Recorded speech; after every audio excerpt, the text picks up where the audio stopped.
खाड़ी के देश तेल से कम ना ही कुछ ज़्यादा सोच सकते हैं, और अगर तेल से हटकर उनको कुछ करना भी हुआ तो उनको भारत, अमेरिका और यूरोपीय देशों की ज़रूरत महसूस होगी। और ये हवा में उड़ती बात नहीं है, भारत ने ये सच करके दिखा दिया है। भारतीय कंपनियां सऊदी के साथ ही साथ कतर में बड़े धंधे जीतने में लगी हुई है, और यहाँ हम 500-600 करोड़ रुपए की बात नहीं कर रहे हैं। 1000 करोड़ रुपए के ऑर्डर भारतीय कंपनियां खाड़ी के देशों में जीतती नजर आ रही हैं, और भारत ने ऐसा करके चीनी कंपनियों को पछाड़ के रख दिया है। और ये अभी की बात नहीं है, यहाँ हम भारत के दिग्गज L&T की बात कर रहे हैं, जो 1 दशक से भी ज़्यादा वक्त से कतर में अपना धंधा जमाए हुए है, जिसमें L&T की तरफ से कतर की राजधानी में पानी और इलेक्ट्रिसिटी के सब स्टेशन बनाने के काम में लगी हुई है। यही नहीं, L&T ने सऊदी में हाल ही में ओवरहेड ट्रांसमिशन लाइनों के साथ एक सब स्टेशन के टंकी कंस्ट्रक्शन का ऑर्डर हासिल किया है।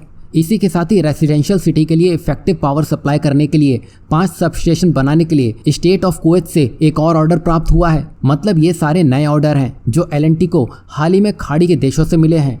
और यही नहीं, कतर में जो ऑर्डर पहले मिले थे उसके अतिरिक्त भी सब स्टेशन के नए ऑर्डर L&T को प्राप्त हुए हैं। और कतर का ऐसा करने का मतलब साफ समझ आता है, क्योंकि कतर भारतीय कंपनियों की दक्षता अच्छे से पहचानता है। यही वजह है कि आज L&T की वजह से ही कतर को पानी और बिजली मिल पा रही है। यही नहीं, कंपनी के अनुसार 2500 करोड़ रुपए से लेकर 5000 करोड़ रुपए के बीच के ऑर्डर मिलते हुए दिखाई दे रहे हैं, जो भारत के साथ ही साथ इंटरनेशनल मार्केट के लिए मिले हैं। वहीं L&T जिस देश में टिककर अपनी सेवाएं दे देती है, उसके बाद से वो देश L&T का आदी हो जाता है, क्योंकि भारतीय कंपनियां बाकी देशों के मुकाबले सस्ते दामों में अपनी सेवाएं देने के लिए जानी जाती है।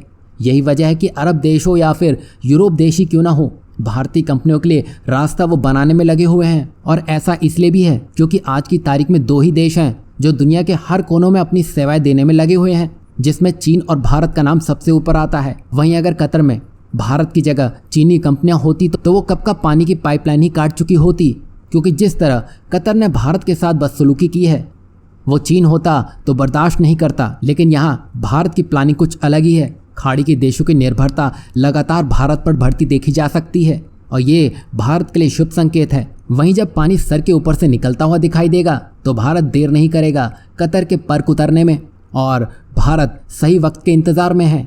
और ये मौका ना चाहते हुए भी कतर खुद भारत को देने वाला है, क्योंकि यहाँ भारत पहले से ही जानता था कि खाड़ी देश ऐसा कुछ कर सकते हैं। इसलिए उसने पहले से ही एक बड़ी तैयारी की शुरुआत कर दी थी, जिसमें अब सऊदी, कतर के साथ बाकी के खाड़ी देश भी भारत पर निर्भर होते हुए दिखाई दिए हैं।